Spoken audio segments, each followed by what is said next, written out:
Today I'm gonna show you a simple warm-up routine. Just like we warm up before working out, it's important to take a few minutes to warm up before practicing. It prepares your hands and fingers, prevents injuries, and helps you get the most out of your practice. We're gonna use just one position today.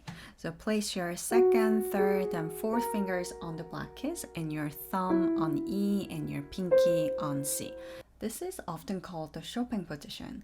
When Chopin taught his students, he didn't start with the typical C position, but he started with this one because it gives you that natural hand shape. With the longer fingers resting on black keys, your hand stays more relaxed and balanced. The first exercise is for loosening up your wrist.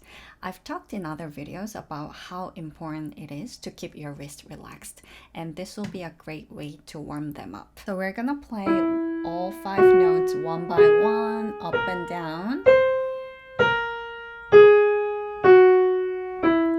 Right before each note, let your wrist rise just a little.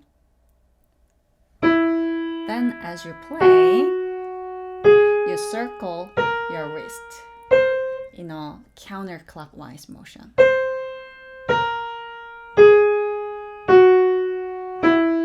Try the same thing with your left hand. So rise and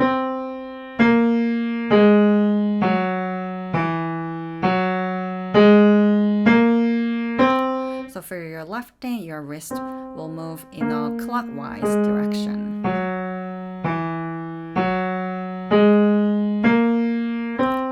Once this feels comfortable, try using both hands together. So we're not playing the same notes in both hands, instead use the same finger numbers on each side.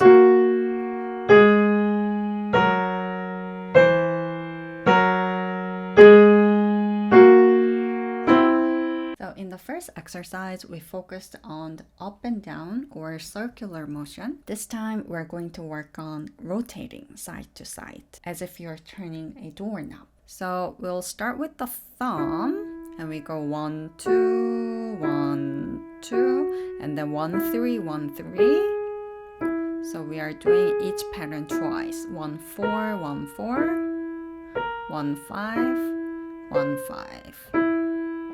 Don't be afraid to exaggerate the motion.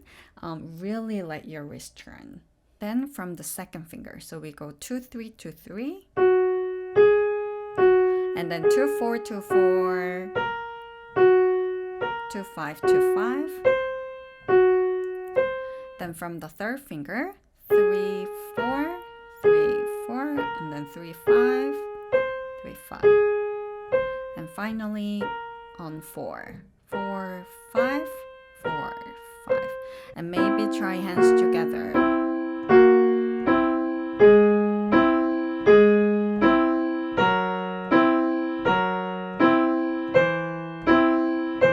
Now let's play 2 notes at the same time. We'll start with third, so we go from 1 and 3 together, and then 2, 4. Make sure the notes are connected as you go back and forth. Again, before you play, your wrist goes up a little, and as you press the keys, let it drop gently and then bounce back right away. Ready for the next one.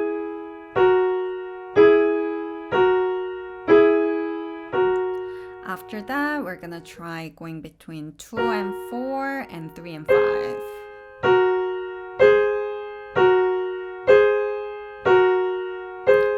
Then we're going to combine all 3 parts. So 1, 3, 2, 4, 3, 5, and back down.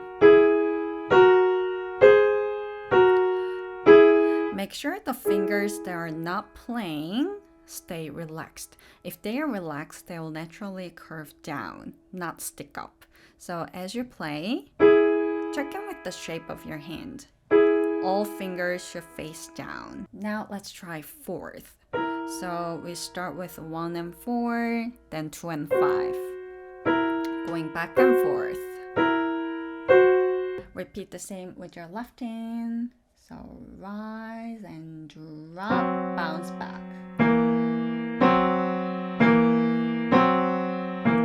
And Once you feel comfortable, try hands together.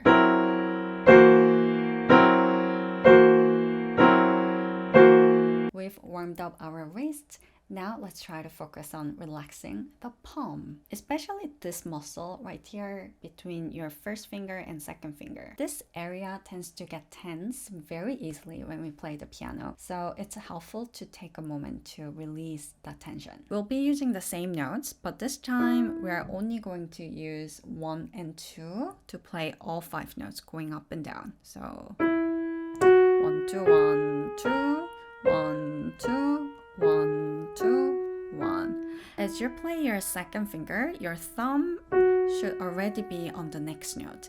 And because it is a block key, your thumb needs to move up slightly to reach it. Make sure you're not forcing your thumb to go in, but let it move naturally and stay relaxed.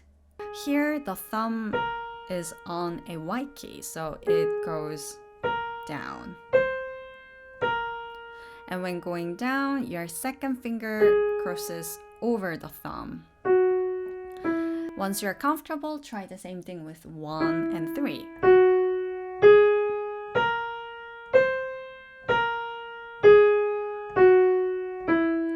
And of course, do the same with your left hand.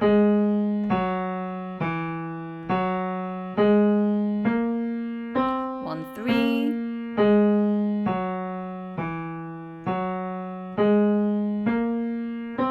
We're gonna work on finger independence.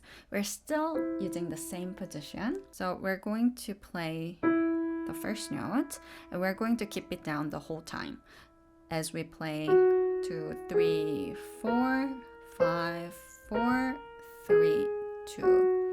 So your wrist and your forearm, they shouldn't stay fixed or locked, but you're going to draw these tiny circles as you play each note. Now we're going to hold down the second finger. 1, 3, 4, 5, 4, 3, 1. And then do the same with the third finger, held down. 1, 2, 4, 5, 4, 2, 1. And then the fourth finger, which is quite tricky. But make sure you stay very relaxed. And finally, the fifth finger. 1, 2, 3, 4, 3, 2, 1. And try the same thing with your left hand. Since it requires a lot of awareness, there's no need to do this with both hands together. It's best to focus on one hand at a time. We are going to repeat the same exercises, but in staccato.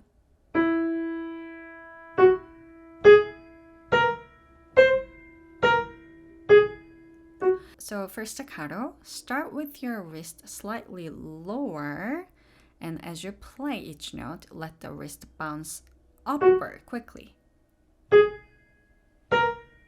Bounce, bounce, bounce, bounce. For our last exercise, we'll do a gentle finger stretch. So start by opening up your hand very naturally, just a relaxed and open position. Now place your hand on the keyboard while keeping that shape. I have relatively small hands, so when I do this comfortably, I can naturally reach about a 7th. For you, it might be an octave, a 9th, or it could be smaller than mine. It really depends on your hand. But I'll start by playing a 7th with my first finger and 5th fingers, C and B. Then I'm gonna move up a step, and I keep going up like this. And then come back down the same way.